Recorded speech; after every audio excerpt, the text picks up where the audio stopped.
International Trade Focus is brought to you by GOIL and Agricultural Development Bank. Coming up on International Trade Focus, we shall take a look at the Ghana International Trade Commission, its objectives and its functions. Ghana International Trade Commission, GITC, is the agency that ensures that Ghana conducts its international trade activities in conformity with the World Trade System. On today's edition of International Trade Figures, we're going to find out more about the GITC. International Trade Figures is brought to you by GOIL Good Energy, ADB, Truly, Agric, and more, Public Elegance, and Pediastic Valley Resort. My name is Anna Spiel. Stick and stay. Here's innovation from GOIL that takes you further. New GOIL Super Synthetic 5W20 and 5W30 lubes have been expertly crafted with the latest in liquid engineering technology, highly advanced for modern engines, prolongs oil change intervals, save you fuel, clean, protect and enhance engine performance. The way engines work has become complex, and GOIL has innovated to stay ahead with expertly crafted lubricants that work excellently with all petrol and diesel engines of today. New GOIL Super Synthetic 5W20 and 5W30 lubes. Innovation that takes you further. GOIL. Good energy.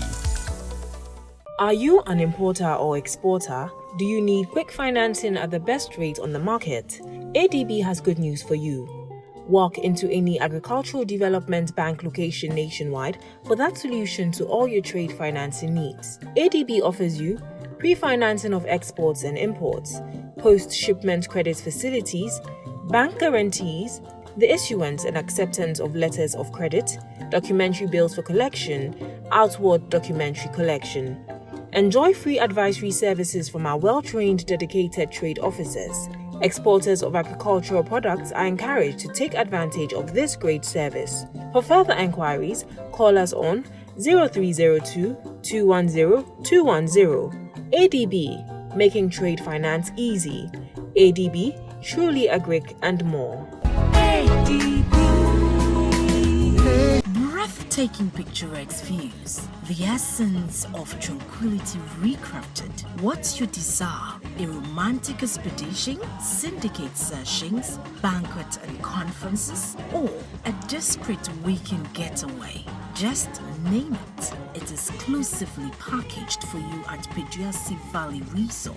Every spacious rooms, ultra-modern gym facilities, games, indoors, terrace and lawn restaurants and lounges, cozy private dining, and all the swimmer's paradise. Aquaba, any day, all year round to Pediastic Valley Resort. The acts of serenity, skillfully served.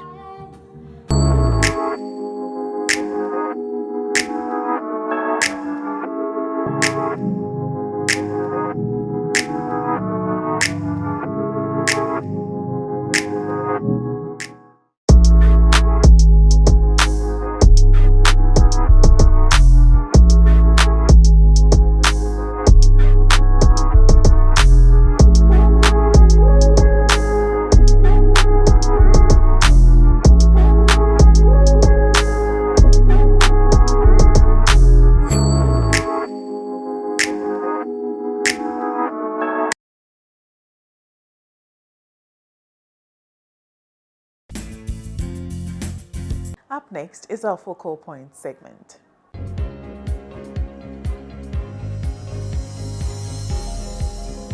As many small and medium-sized enterprises began to expand internationally, nations, industry players and firms were all confronted with similar questions from different perspectives. How can standards be set so that respective industries remain competitive on the international markets? Can tariffs be lowered abroad for products of interest to our industry? The General Agreement on Tariffs and Trade, GATT, signed on October 30, 1947, was a legal agreement minimizing barriers to international trade by eliminating or reducing quotas, tariffs, and subsidies while preserving significant regulations. The GATT was intended to boost economic recovery after World War II through reconstruction and liberalizing global trade. When the Uruguay round of trade negotiations was launched in 1986, only 23 countries showed active interest in the work of the Geneva-based General Agreement on Tariffs and Trade, GATT, by appointing national negotiators to serve in Geneva. However, 8 years later, in 1994, when the Uruguay round was completed and the World Trade Organization was created, many more countries were engaged in trade negotiations. The majority of them have now established permanent missions in Geneva. Presently, the WTO has 164 member states representing over 98% of global trade and global GDP. Ghana has been a WTO member since January 1, 1995. And a member of GATT since October 17,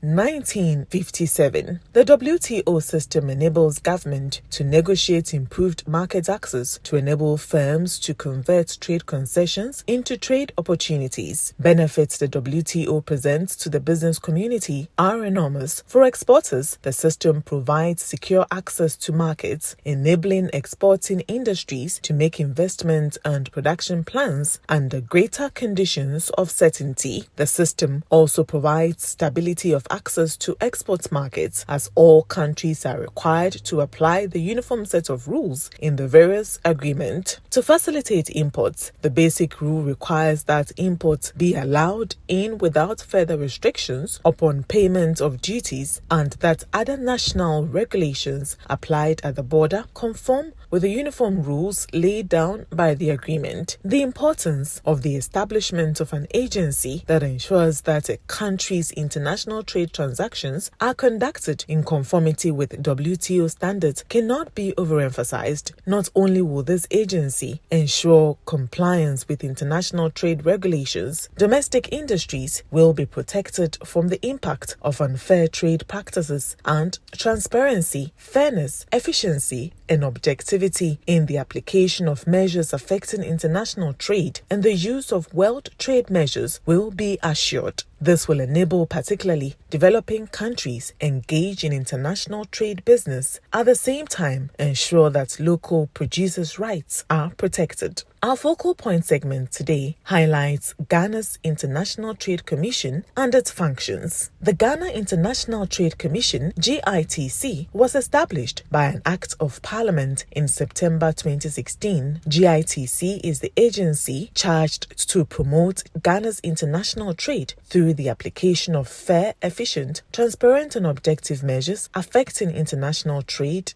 in conformity with WTO rules and regulations. The GITC's functions are to advise, recommend, and provide analytical support to the Ministry of Trade and Industry on proposals for trade-related legislation, preparation of documents, and negotiating position of government during international trade negotiations. Ghana's compliance with its bilateral and multilateral trade treaties and obligations, tariff levels for specific sectors of the economy, and on matters affecting trade and industry after monitoring and reviewing the country's international trade. For manufacturers, the Commission will determine complaints before it in areas of safeguard measures, stabilization of imported products by a foreign government, the dumping of imported products into our domestic market, tariff adjustment, and actions which are deemed to affect fair trade. For importers and traders, the Commission will settle disputes arising from classification and valuation of imported products between them and the Customs Division of the Ghana Revenue Authority. For exporters, the Commission will conduct studies and publish reports on the competitiveness of Ghana's tariff structure and its impact on the domestic industry, market access opportunities, and challenges with exports from Ghana. Stakeholders believe the establishment of the GITC will bring about a hassle-free environment within which international trade can thrive.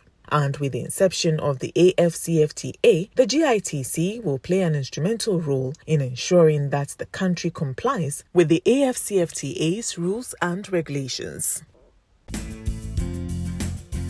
If you just tuned in, you're watching International Trade Focus. Mr. Frank Agyekum is the Executive Secretary of the Ghana International Trade Commission and our guest for today. Our inter-segment comes up next. So like all countries in the world, Ghana is expected to conduct its international trade activities in a manner that is in conformity with the world's trade systems. On today's edition of International Trade Focus, we are going to engage the Ghana International Trade Commission, GITC. They are the agency that have been charged with the responsibility to guide Ghana in the conduct of our international trade activities. Mr. Frank Agyekum is the Executive Secretary of the GITC and our guest for today. Mr. Frank Agyekum, thank you very much for taking time off your busy schedule to talk to us. Pleasure to be on your program, and thanks for coming by. Thank you too. So first of all, stakeholders, particularly those within the international trade arena, would want to know all about the Ghana International Trade Commission. Can you throw more light on that? Well, okay. So the Ghana International Trade Commission is a regulatory institution that is has been set up by government to regulate Ghana's international trade and bring it in conformity with that of world standards, all under the auspices of the WTO. The essence of the Trade Commission and trade commissions all over the world is to make sure that local industry will thrive even as they face competition from international community. One aspect of free trade is that, the bane of the problem in developing countries such as ours is that, very soon we set up industries, and before long, our industries are collapsing. The usual culprits are, well, we don't have good workmanship, our machines are obsolete, we have high costs of turnout and stuff like that. All that may be true. But the other aspect of competition and trading is what is termed as unfair trade practices. And unfair trade practices, as termed by the WTO, World Trade Organization, are things that come into your country that are dumped onto your country. And some of them come in and they just flood your markets, therefore making your goods that are produced in the country uncompetitive. And so the WTO in its wisdom has agreed and allowed countries to set up these commissions to look into these matters, and where appropriate, where it's legal, there are sanctions that are imposed. I must say that when you talk about dumping here, dumping is not in the ordinary sense as we see it. Dumping in the sense of the trade regulation is where, for instance, goods are brought in from a country outside Ghana, and then even though they have to charge freight charges, pay customs duties and all those things, they get in here and still sell at rates which are at times even lower than how much they are being sold in their home countries. Okay? So that is a big difference. You realize that a good that is being sold in Ghana, having crossed the seas or having crossed the air, whatever it is, or having crossed the land borders and stuff like that, and paid all the charges that they have to pay, still get into this country and they are sold at a cheaper price, lower than the price that is being sold even in their own country. So when this happens, you want to know why. And usually you go in and you find that either these countries or these industries or dealing in these manufacturers have their products subsidized. Now, I must say that subsidy in itself is not a bad thing. Every company, every country wants to subsidize their industries to make them grow. But in the terms of the World Trade Organization, subsidy is wrong where it is specific and targeted.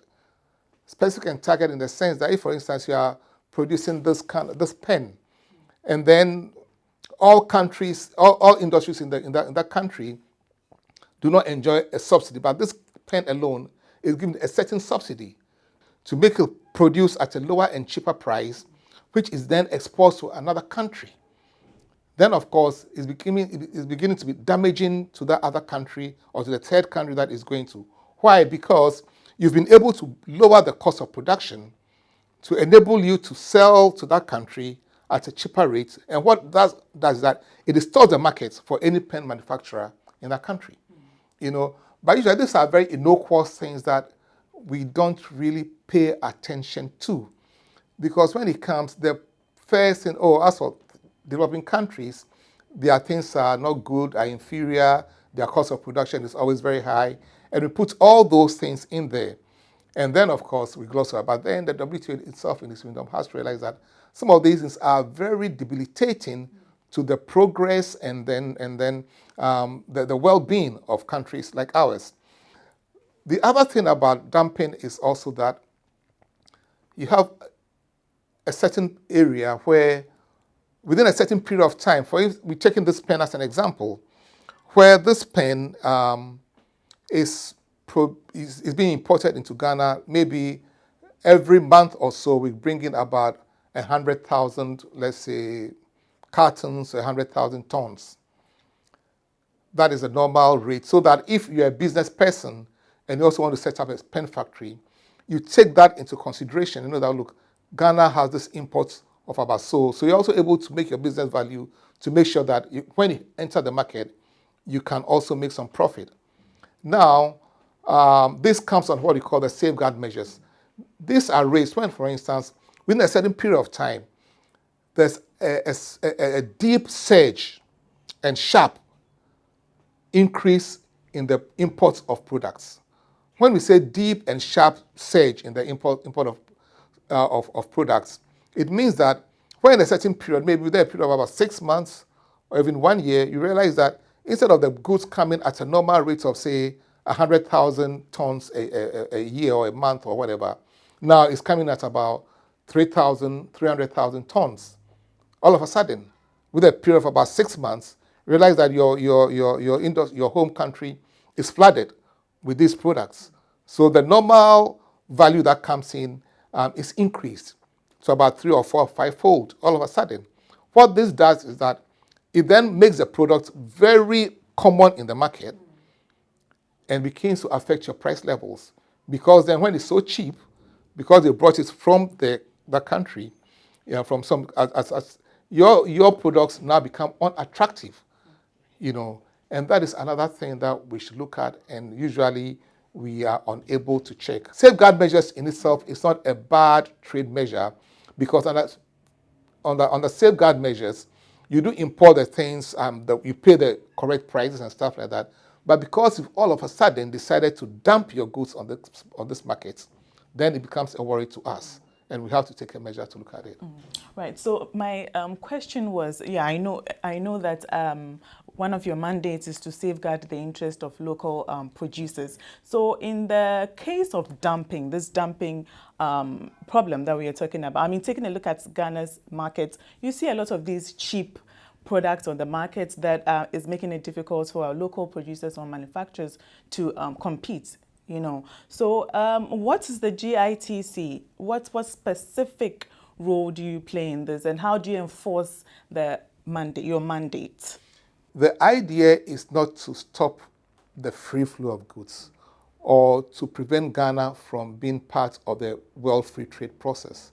That is not the idea at all. So that if you're able to produce your goods in a very, the way you have to produce them, it's high quality, it comes to this country and it's still cheap, and you've paid all the boxes have been ticked out, nobody can say anything. That means that you have a better economies of trade in your country, and then you can do what you have to do. That isn't the problem. The problem is where we have to go behind. If it's cheaper than it's being sold on, we have to find out how come such a product is so cheap. Then we go to make the checks to find out, is it cheap because you've been subsidized in your home country in the manner that we've described, that it's specific and targeted? Then if that is the case, then we are able then to make a case. And that is a WTO function that allows us, and all countries do it. All countries do it. I mean, especially in the developed countries, almost all of them have these trade commissions. Unfortunately for Africa, it's still very new. In Africa at the moment, we have just in 4 countries, apart from Ghana, you have it in, let's say, I think, South Africa, in Egypt, and I think lately in Madagascar. but we are the ones who are feeling the pinch the most.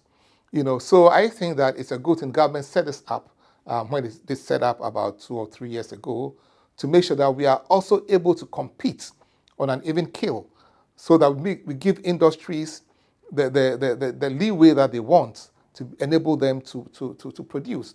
Because you see, when you set up an industry, you employ people, and then before long, you are not making the profits that you have to make.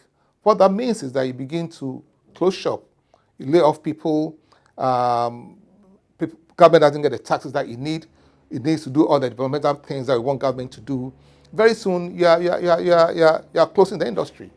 And it's happened so very many times. And for us, who have taken it upon ourselves to do the right thing in making sure that we have homegrown industries, we should be able to make sure that these industries are well protected.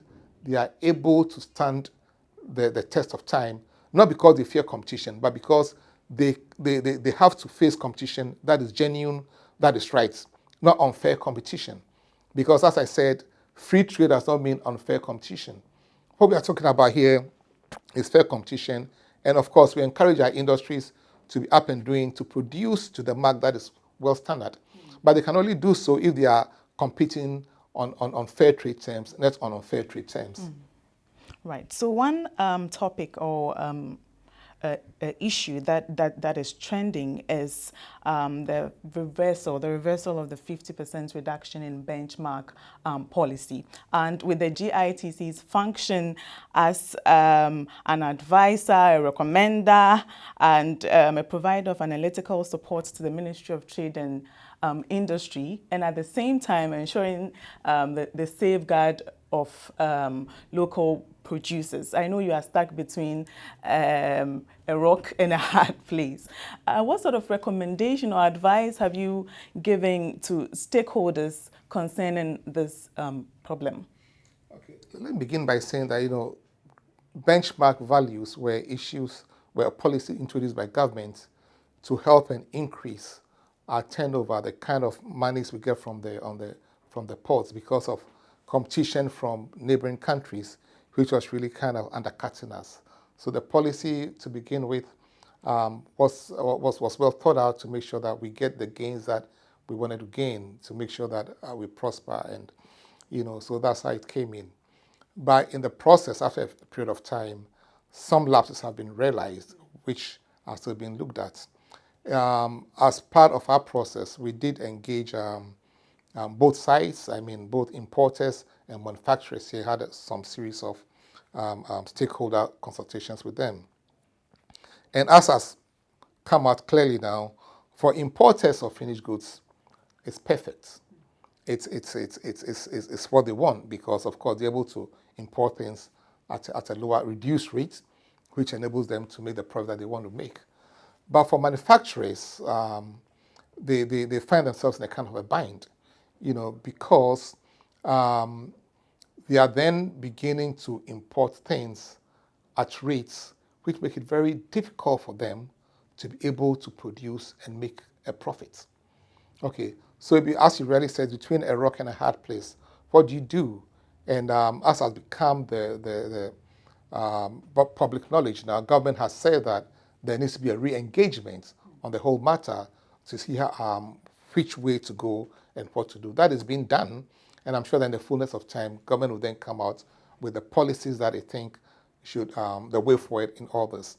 But so it's between a rock and a hard place in any way, but I think that there should be a way out, and there must be a way out, certainly, where something can be done, and we have to wait for government to come out with its findings as the stakeholder engagements are going on. Yes, but we also had stakeholder engagements with all these sides, and we had a fair idea of how tough and how difficult both sides are, because while one side felt very comfortable with it, the other side did not feel so comfortable with it. But then that was the issue at stake. What do you do? And government, in its own wisdom, has said, look, let's hold on, let us backtrack, let us take another look at the whole issues and see how we can move forward. So let's see what I'm sure government will come out with a very good policy that could meet the satisfaction of both sides. Right, if you just tuned in, you're watching International Trade Focus, and this is our in-depth segment. Today we are engaging with GITC, the agency that has been charged with the responsibility to guide Ghana in the conduct of our international trade activities. The conversation continues after this break. Don't go away. Breathtaking picturesque views, the essence of tranquility recrafted. What's your desire? A romantic expedition, syndicate sessions, banquet and conferences, or a discreet weekend getaway? Just name it. It is exclusively packaged for you at Peduasi Valley Resort. Every spacious rooms, ultra-modern gym facilities, games, indoors, terrace and lawn restaurants and lounges, cozy private dining, and all the swimmer's paradise. Aquaba, any day, all year round to Peduasi Valley Resort. The acts of serenity, skillfully served. Here's innovation from Goyle that takes you further. New Goyle Super Synthetic 5W20 and 5W30 lubes have been expertly crafted with the latest in liquid engineering technology, highly advanced for modern engines, prolongs oil change intervals, save you fuel, clean, protect and enhance engine performance. The way engines work has become complex, and Goyle has innovated to stay ahead with expertly crafted lubricants that work excellently with all petrol and diesel engines of today. New Goyle Super Synthetic 5W20 and 5W30 lubes. Innovation that takes you further. Goyle. Good energy.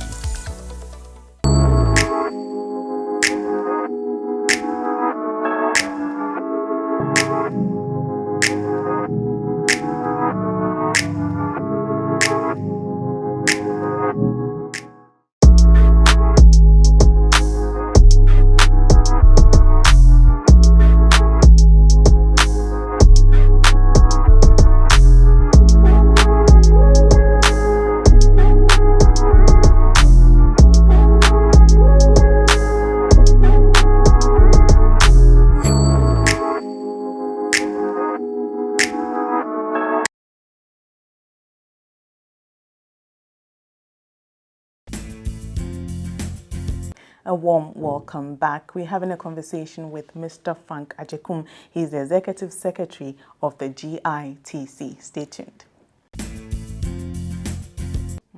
Right, talking about local producers or manufacturers, with you being the Executive Secretary of the GITC, I believe there's so many engagements with local producers or manufacturers, especially those who export their produce outside the country.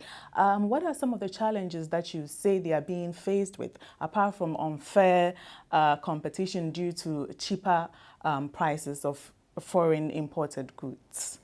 Well, okay, for many of them, the issue of competition in the sense of where they have to produce at a higher rate and then, begin to compete. The interesting thing we found out is that since this commission set up is that there are some companies that have set up in Ghana, foreign-owned companies that are set up in Ghana. And I must say that this commission, once you're set up in Ghana, it doesn't matter where you're coming from, you are seen as an industry in Ghana, and then you fall under the rules of Ghana. So whatever we do, whether you're foreign or local, also affects you. And the interesting thing we found out is that there are foreign companies that are set up by foreigners in Ghana who are now beginning to complain about products coming from their home countries, because they're now beginning to undercut what they have started doing here. From their home countries, they've started beginning to complain now that no, you shouldn't allow this to come in, you shouldn't allow that to come in, you shouldn't allow. Some of them even want outright ban of something. Of course, we can't do that under WTO. So it's telling you that what bites Ghanaian industries bites everybody. Local people bites everybody in the same way. And what happens here is what happens in many developing countries. Where we are able to face competition, and I'm saying that competition may not always be unfair. There are already tough rules going through fair competition, because already we realize that in most of these developed countries, they have the economies of scale. They are able to produce at prices that compete and higher quality, which in itself we are battling with already. If that were the case alone, then there's no problem at all, because we all want quality goods at affordable rates. But then where there's this added function of these unfair treatments coming in, then we have to complain. So what Ghanaian industries face is, of course, they talk about high cost of production. They talk about, high cost in terms of electricity, in terms of water, in terms of everything. But then I am saying that those are only symptomatic.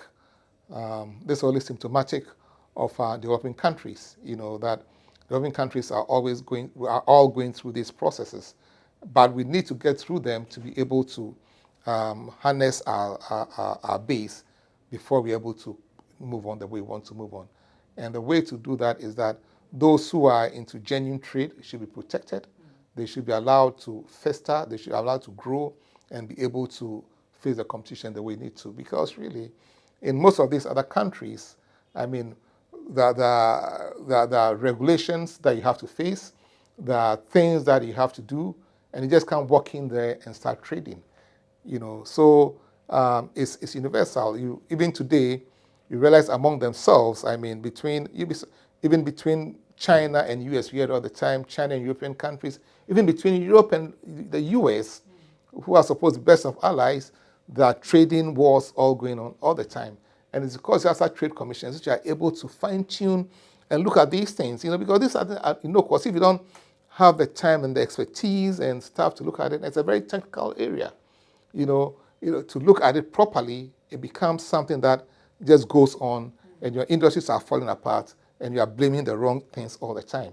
But it's not all the time that we are incapable of doing things, but it's because at times the influence that come in such terms are not looked at well. So now the Continental Free Trade market is trading under AFCFTA commenced in January 2021. GITC, how are you positioning yourself to ensure that the country is able to harness the full benefits of the Continental Free Trade area? Well, as I've said, in the whole of Africa, there are 4 commissions. ECOWAS is trying to fashion out the commission for the sub-region. And then, of course, AFCFTA itself has a chapter on such commissions, trade remedy treaties, where it is working on. It's not full yet. So we are in tandem with that to make sure that when it comes up, we are ready. But all the time, already, we've set up, government has gone ahead to set us up ahead of any other West African country. It tells you the foresight government had to make sure that, because this becomes even more important now that we have our borders open throughout Africa.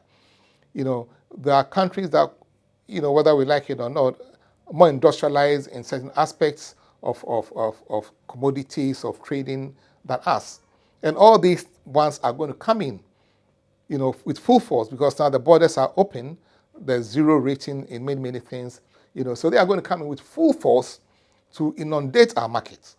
And if our local industry has not gotten to that standard, and some of these come in, and trade is war. Trade is war in many ways. Everybody's trying to find a way to undercut you to make big profits and huge profits. So people use all kind of ways, channel mechanisms to try and get their way. So if you're not up and go, if you're not up there to try and be able to capture it the way you need to capture it and make your base strong, the AFCFTA will come and we may not benefit anywhere at all. So yes, we are here to protect our industry, to protect our base, and make sure that in as much as it falls within the rules of World Trade Organization, within the rules of free trade, we are able to stand up to the test. And the investigations we do, if you complain to us, we do investigations that could last for over a year. Because according to the WTO, it's about a year and a half. So it's a painstaking investigations that are done to make sure that the right things are done. And so we are very well placed for the AFCFTA. So when government was negotiating, it was also putting in place such mechanisms to make sure that Ghana does not lose out entirely. And finally, on the continental free trade area, what are some issues that you've identified? So, I mean, trading commenced not so long ago, and it's a work in progress. But so far, what are some things that you've identified that perhaps we need to pay more attention to? Well, I'm glad you say work in progress, because, with these continental things, and regional, they take time to gel. People have been trading on their own as sovereign countries for a very long time. Their nationals, their systems are all used to trading in a certain kind of way. All of a sudden, there's a drive, and that's a correct drive towards coming together and towards opening up the borders, which is the right thing to do, because in the current world, we are unable to stand individually. Already, we are very weak with our economies and from where we are coming. So the best way out for us is this international, the Africa Free Trade area that we've put in place. But we should give it time to gel. We should give it time to work, because giving up bits of people's sovereignty is not that easy. Even though there's agreements Africa-wide that we should go, and worldwide knows it's the right thing to do, it will take time to try and get all people to understand. What I think we should do some more is to try and up our media game, our advertisement, to let people know a lot more about what the benefits are, what can be achieved, what issues, what commodities are in there that can be traded at zero rates, what else cannot be traded. And I think that on that aspect, we should do a bit more. But aside of that, the mere setting up of the office, and the fact that almost all African countries have bought into it, is a very good thing, because all over the world, I mean, even with the developed countries, they are coming together. And you see how long it took the European Union to get where they are today. It tells you we have a long journey to go indeed. So that we should all be confident, but we should be patient to know that it's not a 1 day, a 2 week, a 1 year, 2 or 5, even 5 years matter. It's going to take much longer than that. But the important is that the consciousness is there. We make progress bit by bit, and I can see, now there's an awareness generally around that this institution is around. There's an awareness that we can begin to export goods tariff-free to almost every country, but then still a lot more needs to be done, especially for the business community for themselves to really also come to appreciate the essence of it. We'll get there, slowly, but I'm sure. It's gonna work. It's gonna work, because we have to make it work. As a people, as continents, as nations in Africa, I believe that's the only way for us to go if we want to make our mark really, and also be seen as what we want to be seen all over the world. We should make sure that this one will survive and thrive and do well. So finally, before we go, in terms of conformity with international trade systems, what are the reports that are trooping in as far as goods exported from Ghana is concerned? Well, I know that the general report about some of our goods is at times they don't meet the required standards, and that has been the problem all over. And so sometimes some of our goods are rejected. For instance, under AGWA, for instance, the American treaty with America for us to be able to export, we're not able to take full advantage of all the sectors, because we're not able to meet all the specifications, all the sectors. Similar things happen under our treaties with the EU and stuff like that. But that's a problem of development. It's a problem of getting out. I believe that now we do much better than we used to do previously. And I'm sure that as we go on, and that's why I'm saying that we should all try to up our game, because the international trade business is a serious matter. So if you are going in, you need to meet the regulations, standards, and stuff like that, which is good. Which is why we should also make sure that before you come into our market, all those regulations and standards are met. And we take the issue of textiles, for instance. Textiles flood the market, very inferior. Everybody knows very inferior textiles come in compared to the ones we have here, but they come in and people patronize them. It's because perhaps where we need to strengthen our regulations to make sure that we're able to starve off these things from coming in, we do not do them well. And so they're able to find a way to come in and collapse our textile markets. Of course, steps have started being taken to make sure that some of these things are kept.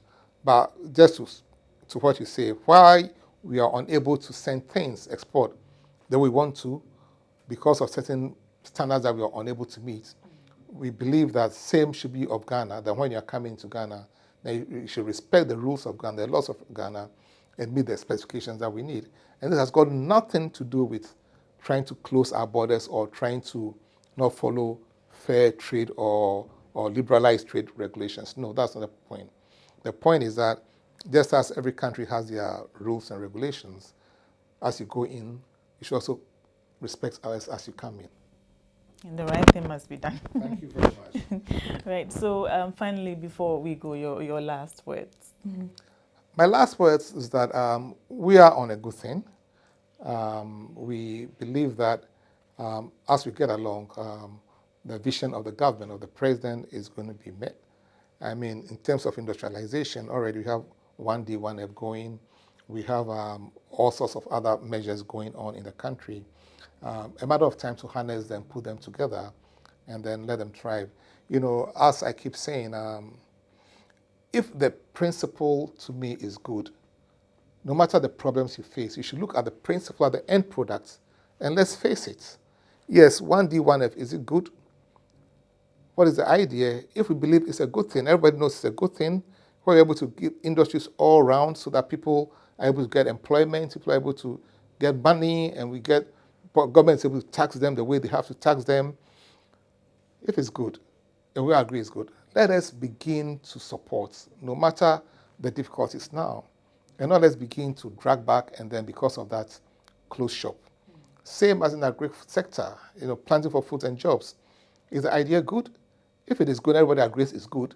Let us begin to then do things that will make it grow, will make agriculture agri products very cheap, so that we can buy things at very cheap prices, and then we don't have to complain too much about spending so much money on food and stuff like that. Once the objective is good and we see the principle behind it is good, let us work towards it. Instead of then all of a sudden just closing shop and then beginning to negate all sorts of things and say that because of the present difficulties, we're unable to move on. We all know what problems, what difficulties, the countries that we look at today, where everybody wants to go, the European countries and wherever, what problems they faced to be where they are today. Yeah? And what problems they still face to be where they are or they want to go. So we should look at that and be encouraged. We should be encouraged and know that, look, once we keep on keeping on, we could get there. And already that sign showing. I mean, the sign showing of all the factors that come in. Yes, every now and then there's a drawback. Why not? I mean, with that endeavor, how do you move on? So there's drawbacks to come, but then let us be encouraged and know that, look, this is the end goal, and the end goal we all agree is good. Let us find ways of making it better and letting it work instead of finding ways of trying to draw it back. And then we do it all the time. Then after another 10 years or so, we start the whole cycle again. Oh, we should have done this, we should have done that, and nothing happens. So that's what I think that it's a very good thing that this commission has been set up. Government had the foresight to make sure that even as it brings in the Africa Free Trade headquarters to here, Ghana has the institutions to safeguard Ghanaian industries so that they don't collapse, that they're also able to compete. And I'm saying that competing is not to protect Ghanaian industries from competing at a higher level, but it's just to make sure that they have the means to compete at a higher level. That is it. And Ghana is not preventing anybody from coming to trade or coming to do business, but then if you are coming, it should be under regulations that are accepted worldwide. And that was Mr. Frank Agyekum, the Executive Secretary of GITC.